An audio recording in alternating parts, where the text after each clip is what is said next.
bwatyo bwayogera Mukama. Betegera gwe twakkiriza n'abatannaba kumukkiriza bantu zisanze ensi n'emirimu gye bakoleramu. Tuli mu mbeera nga twetaaga okusasirwa kwa Mukama. Zisanze abaka Era nga tetumayina kikijja. zisanze bizinensi. Katonda taliko kyalikola wabula ng'alabudde abaddu be bannabbi be ekyama. wulira ggwe eggulu tega okutu eri ensi kubanga Mukama ayogedde. Bwatyo bwayogera Mukama. Katonda azze okwogera na bulamu bwo. Omwagalwa ssebo naawe nnyabo wandaba nsaba onsikirize nate ntwale omukisa guno okukulamusaako mu linnya lya Mukama waffe Yesu Kristo. Nsaba okkirize kwebazeeko nawooli osinziira okulaba ebigambo bino webala okwekuumira ku mukutu guno ogwa 3ABN kusingira ddala mu bubaka buno mu puroguramu eno bwatyo bwayogera Mukama. Nagambye nti tugenda kutambula naawe okumala ennaku 7 nga twetegereza ekigambo kino ekiyitibwa evangelism wansi w'omulamwa omunene ogugamba nti evangelism is for everyone. Mu kyokuyiga ekyayise twatunuulidde amakulu g'ekigambo kino n'okukinnyonnyola. Teweerabira nti twagambye nti evangelism buli muntu yenna avunaanyizibwa buvunaanyizibwa bwange okulaba nga nsobola okwetaba mu mulimu guno ogw'okubuulira enjiri. Tukijje mu kubeera nti waliwo abantu abali responsible okukola kino. Buli muntu yenna avunaanyizibwa, oba muvubuka oba mwami oba mukyala oba mwana, buli muntu yenna responsibility ye okulaba nga asobola okwetaba mu mulimu guno ogw'okubuulira enjiri. Obuulizi w'enjiri ya Kristo T.W. Matiya Maganda Mwanga kuva mu ttwale liri ery'ekireka naye nga nsinziira eri mu church board ey'ekibologoma awamu n'ensasa. Nsaba onsikirize nate ntwale omukisa guno okukujjukiza olunyiriri lwaffe lwe tutambula nalwo mu kiseera kino. Mu kitabo kya Amosi essuula ey'omunaana mwe muli olunyiriri lwe tutambula nalwo ate mu kyokuyiga kino ekya evangelism. Naye nga tetunaba kusoma kankusabe weewombeeke ate tusabe. Katonda Kitaffe Ayinza Byonna, Katonda ataggwaawo, otuwadde omukisa Mukama nate okomawo mu maaso go. Nsaba onkozese bukozesa ng'omukutu okwogera eri abantu bo ate oteeketeeke emitima gyaffe okuwulira ekigambo kyo okubwa Kristo Yesu Mukama waffe bwe kisabye. Amiina. Mu kitabo kino ekya Amosi essuula ey'omunaana twetegereza olunyiriri olw'11 awamu n'olw'12. Bayibuli egamba bweti, laba ennaku zijja bw'ayogera Mukama Katonda, lwe ndiweereza enjala mu nsi eteri njala ya mmere newankubadde ennyonta ey'amazzi, naye enjala ey'okuwulira ekigambo kya Mukama. Awo bali bulubuuta okuva ku nnyanja okutuuka ku nnyanja endala, n'okuva ebukiikaawo bwa kkono kutuuka ebuvanjuba.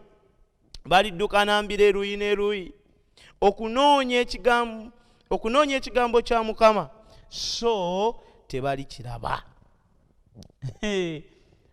Agamba ekiseera kijja, ekiseera mwe tuli bassebo ne bannyabo, enjala y'ekigambo kya Katonda mu bavubuka mweri, y'ensonga lwaki beeyisanga bwe baagala. Enjala y'okuwulira ekigambo kya Katonda mu bantu abatwetoolodde mweri, y'ensonga lwaki waliwo ebikolwa ebikudde ejjembe. Ennaku zino omuwandiisi yayogera mu kitabo kino ekya Amosi, yali alanga ebiseera ebirijja, enjala lwerijja, naye nga ku mulundi guno si ya mmere, enjala y'ekigambo kya Katonda. Abagalwa bassebo ne bannyabo, abantu bayala, abantu beetaaga okuwulira ekigambo kya Katonda, y'ensonga lwaki baba fezeefeze, y'ensonga yensonga lwaki abantu abakulu abakyala abakulu obwana obuto bw'emyaka 17 bube bakakongo bubambulula byokoola balina enjala yensonga lwaki banyagibwako ebintu byabwe mbu bali mu byamagero bassebo ne bannyabo buvunaanyizibwa bwange buvunaanyizibwabwo okulaba nga tuyimuka wakati mu maanyi tusobole okugenda okuliisa ensi enjala ng'egitta enjala ng'emalawo abantu bassebo ne bannyabo Katonda akuyise ampishe tusobole okugenda okwetaba mu mulimu guno. Naye oli ayinza okubuuza ekibuuzo n'agamba musumba omulimu gw'enjiri oba enjiri erina makulu ki mugaso ki ogw'enjiri lwaki tubuulira enjiri ye lwaki tugyetaaga enjiri eteekwa okuba nga yakoma lwaki ekyakola amakulu ennyo ne mu kiseera ekifaananako bwe kiti era nange ngenda kugabana naawe ensonga enkulu lwaki tubuulira enjiri. Ensonga esookera ddala nsaba ogende nange mu kitabo kya Zabbuli ey'e96 olunyerere olwokusatu. Bayibuli egamba bweti mubuulirenga ekitiibwa kya Mukama mubuulirenga ekitiibwa kye mu mawanga ebyamagero bye mu bantu bonna. Bassebo ne bannyabo njagala gwe alaba ebigambo bino naawe abiwulira ensonga enkulu esookera ddala mu kubuulira enjiri kuwa Katonda kitiibwa kulaba nga tusobola okugulumisa Katonda kulaba nga Katonda asobola okudda mu kifuo kye mwateekwa okubeera yensonga lwaki ekitabo kyakubikkulirwa essuula ey'e14 kubikkulirwa 14 olunyiriri olw'omusanvu alina ebigambo byenjagala tusome ffenna. Kubikkulirwa 14 olunyiriri olw'omusanvu ayogera ebigambo bino n'agamba nti n'ayogera n'eddoboozi eddene nti mutye Katonda mumuwe ekitiibwa kubanga ekiseera ky'omusango gwe kituuse mumusinze eyakola eggulu n'ensi ennyanja n'ensulo ez'amazzi.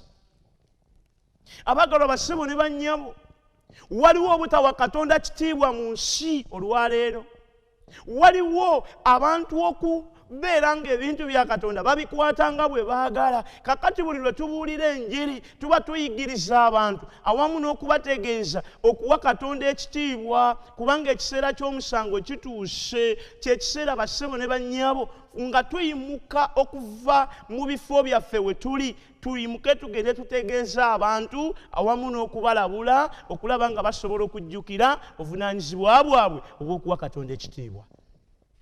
Yensonga lwaki Pawulo akyogerako mu Bakolinso ekisooka essuula ey'e13 essuula ey'e10 olunyiriri olw'31 agamba nti kale obanga mulya obanga munywa obanga mukola ekigambo kyonna mukolenga byonna olw'ekitiibwa kya Katonda. Enjiri ereetera abantu okubajjukiza okubanga basobola okuwa Katonda ekitiibwa. Enjiri bassebo ne bannyabo ekubiriza awamu n'okulabula ensi okuva mu njala mweri okulaba nga esobola okuyimuka egende esobola okuwa Katonda ekitiibwa mu ngeri esaanidde era emuwesa ekitiibwa.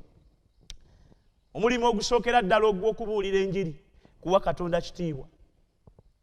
Buli lwenemererwa okwetaba mu kubuulira enjiri bassebo ne bannyabo mbanga agambye nti nsanyukira ebyo ebikolebwa mu nsi abantu nga bakola ebyejjoogo ebyettemu eri abantu abalala naye ng'ate nze naawe tisiina kyenvuddeyo kukola. Abagalwa bassebo ne bannyabo njagala kutegeeza nti omulimu guno omulala ogw'enjiri buli lwe tubuulira enjiri kyongera okutujjukiza wamu n'okulabula abantu. Njagala tugende mu kitabo ky'Abaluumi essuula ey'e10 olunyiriri olw'14 mulimu ebigambo byenjagala tusome naawe. Okutuuka ku lw'17 bagamba nti kale balikaabira batya gwe batanaba kukkiriza era balikkiriza batya gwe batanawulirako era baliwulira batya awatali kubuulira? Era balibuulira batya nga tebatumiddwa? Era nga bwe kyawandiikibwa nti ebigere by'oyo, nti ebigere byabwe birungi nnyo okubuulira enjiri ey'obulungi. Olw'ekkumi n'omukaaga, naye tebaagondera njiri bonna. Kubanga Isaaya ayogera nti Mukama, ani eyakkiriza ekigambo kyaffe? Olw'ekkumi n'omusanvu, kale okukkiriza kuva mu kuwulira, n'okuwulira mu kigambo kya Katonda.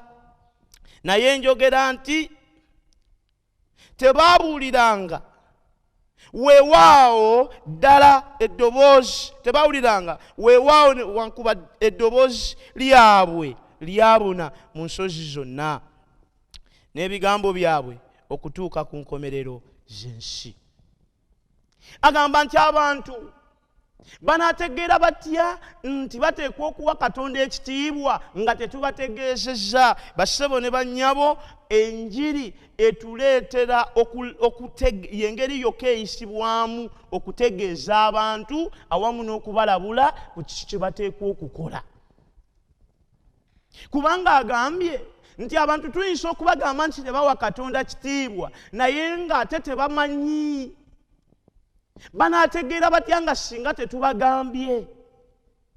Twetaaga gwe nange abatumiddwa abakkiriza Kristo okulaba nga tusobola okuyimuka wakati mu maanyi, tusobole okugenda okutegeeza abantu, kubanga y'engeri yokka abantu okubategeeza obulokozi. Abagalwa bassebo ne bannyabo, omulimu omulala ogw'enjiri okutegeeza abantu obulokozi, abantu okutegeera obulokozi bateekwa kuyita mu kubuulirwa njiri. Ali kitegeeza bwe mba seetabye mu mulimu guno gw'okubuulira enjiri, mba nsanyukira abantu abalala okulaba nga bazikirira. Mba nsanyukira okulaba baneiba bange nga bazikirira.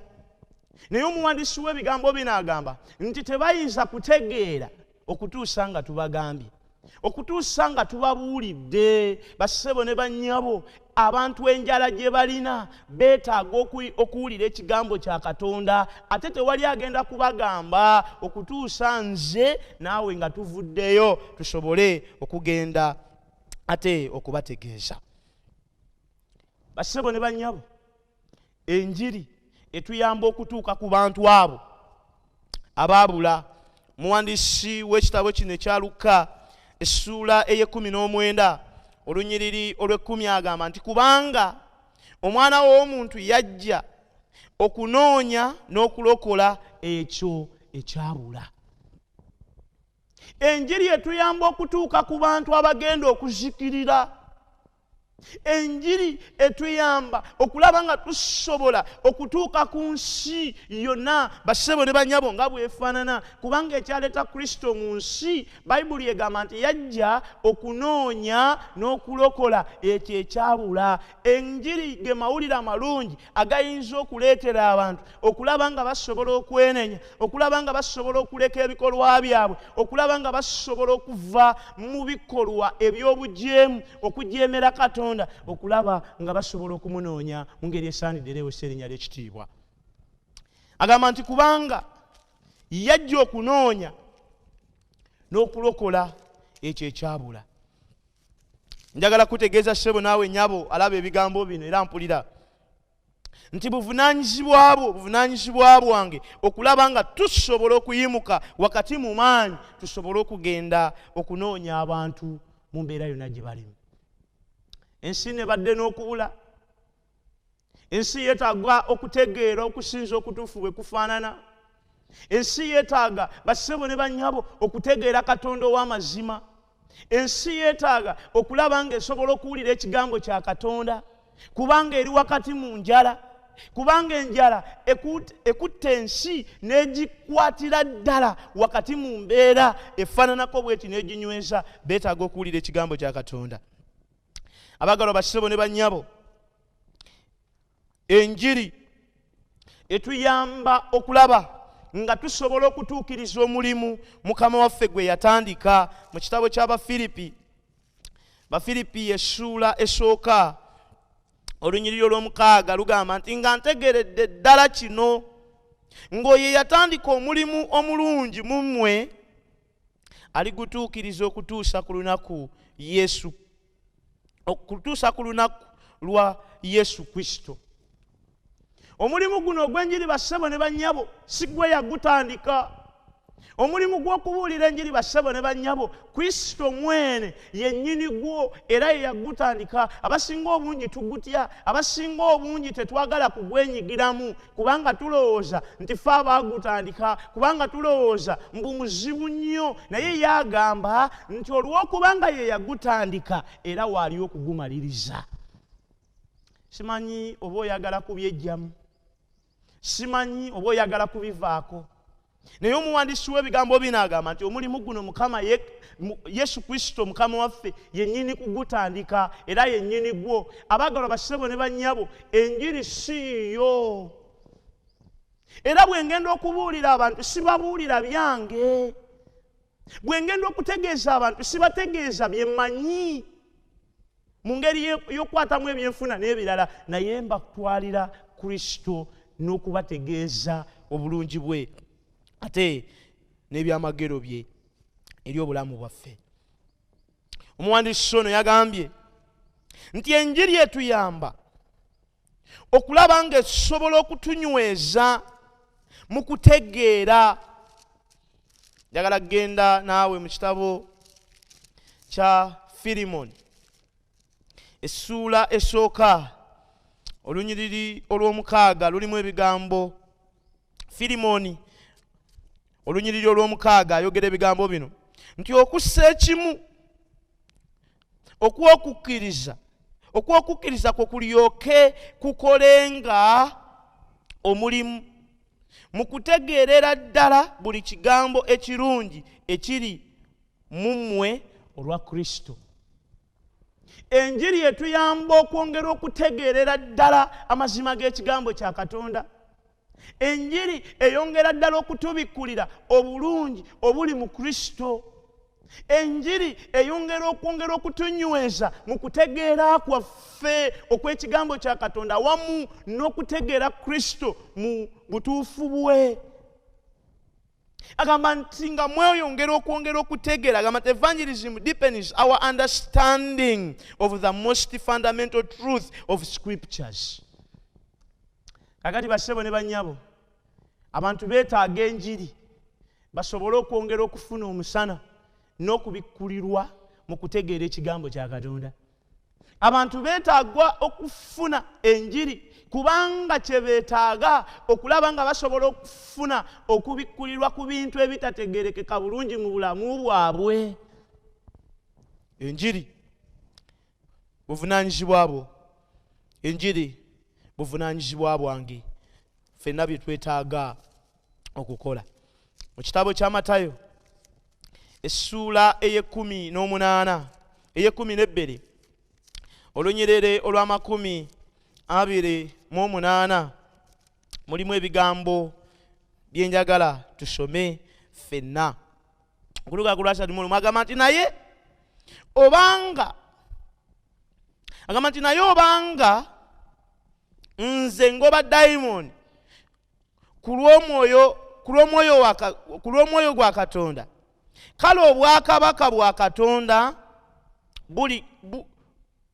bujjudde.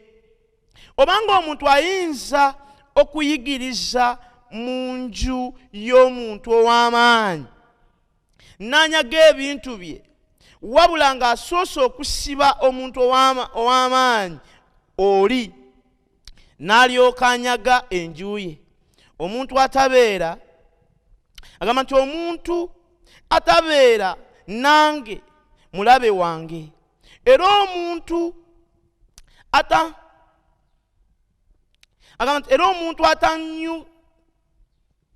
atankuŋŋaanyiza wamu nange tassa kimu nange. Olwasatu mu lumu kyenva mbagamba nti abantu basonyiyibwenga buli kibi eky'okuvvoola, naye okuvvoola omwoyo tekirisonyiyibwa.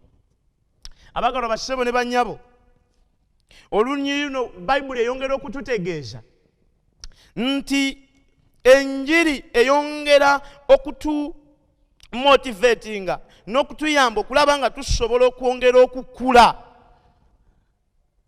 mu nkolagana yaffe ne Katonda awamu n'enkolagana yaffe ne bantu banaffe. Njiri eno abantu gye beetaaga okulaba nga basobola okubuildinga relationship wakati waabwe ne Katonda. Ate era njiri eno abantu gye beetaaga okulaba nga bassebo ne bannyabo esobola okunyweza enkolagana yaabwe ne bantu bannaabwe. Agamba nti twetaaga okugenda okutegeeza abantu ekigambo kya Katonda. Enjiri etukuma, evangelism protects us from mistakenly assuming that those around us are saved. Mu kitabo ky'Abaluumi essuula ey'okutaano, Baluumi 5 olunyiriri olw'omunaana alina ebigambo byayogera bw'ati. Baluumi 5 olunyiriri olw'omunaana ayogera ebigambo bino. N'agamba nti kale, agamba nti naye Katonda atenderezebwenga olw'okwagala kwe gye tuli, kubanga bwe twali nga tukyalina ebibi Kristo yatufiirira.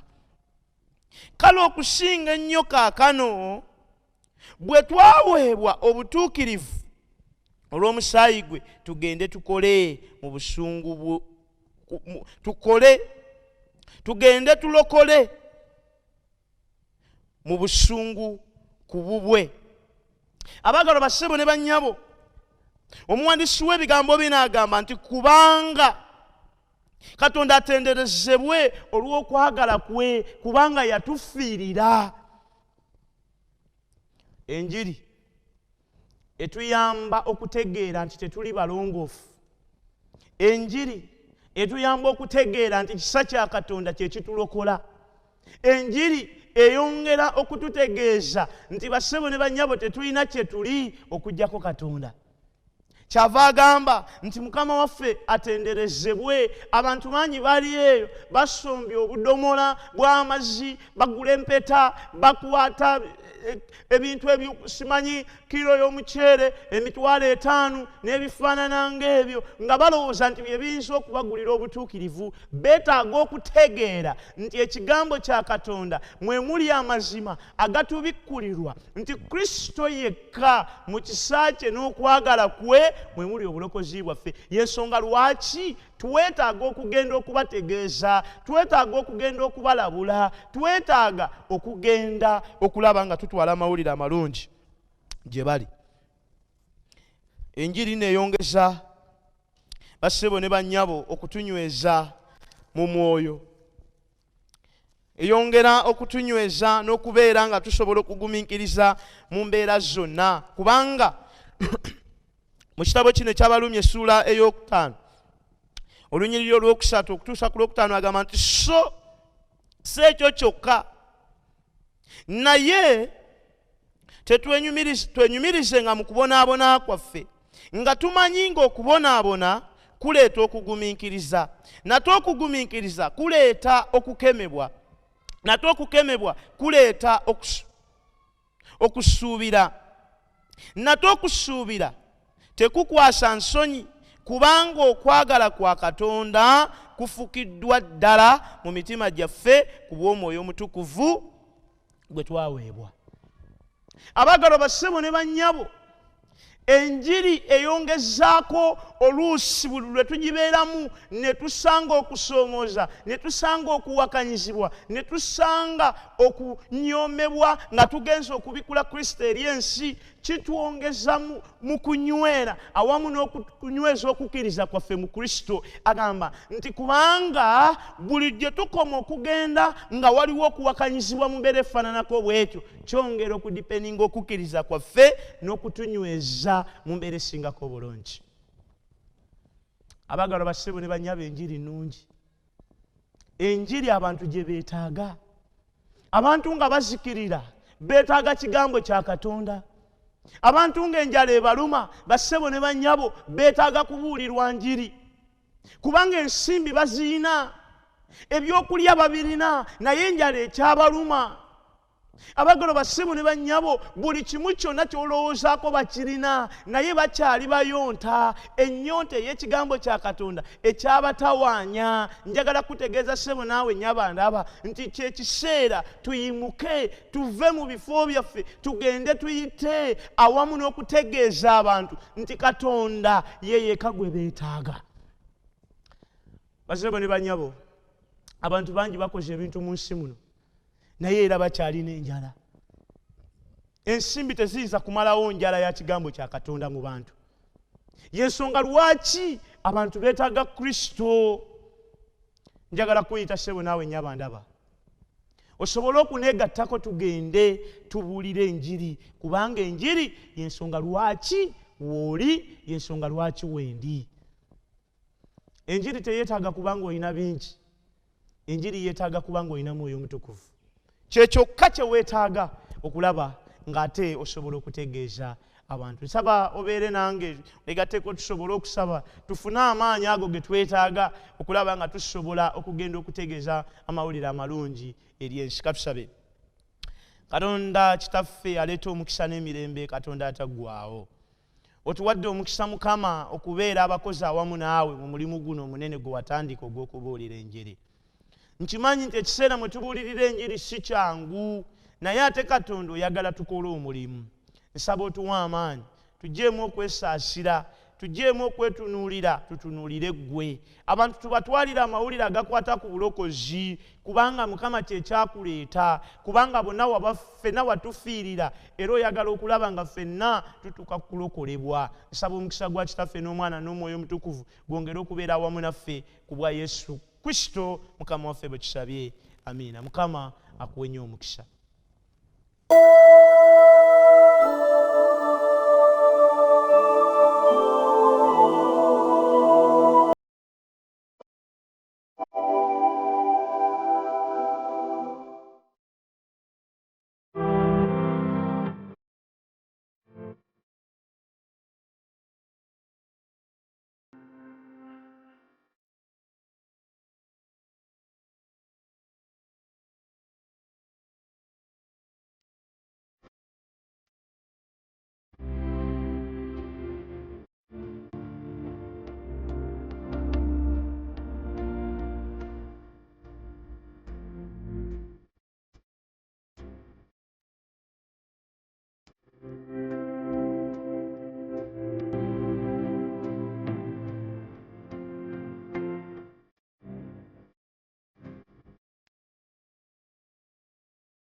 Ensi ng'esobeddwa okusoomooza nga kungi mu bakulembeze mu mirimu gyaffe, okusoomozebwa nga kungi mu maka mu baana baffe, ekizikiza kyetoolodde wonna.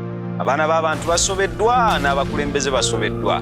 Abantu nga basobeddwa n'emirimu, abantu nga basobeddwa n'ebizibu, abantu nga basobeddwa n'okukaaba, abantu nga basobeddwa n'okusinda. Epulogulaamu yiino eŋŋanze ezze gy'oli okutegeeza amawulire amalungi agagenda okuyamba okuwulira eddoboozi lya Katonda mu pulogulaamu yaffe Bw'atyo bw'ayogera Mukama. Buli lunaku essaawa 6 ate n'ekiro ku ssaawa 3 ogenda kubanga ofuna essuubi eriva mu kigambo kya Katonda. Katonda yennyini agenda kwogera naawe. Lwaki teweegatta ku pulogulaamu eyo eŋŋanzi n'ofuna essuubi n'otegeera ekyo Katonda ky'ayagala? Nkwagaliza okulaba okulungi ate era n'okugoberera ku 3ABN TV Uganda.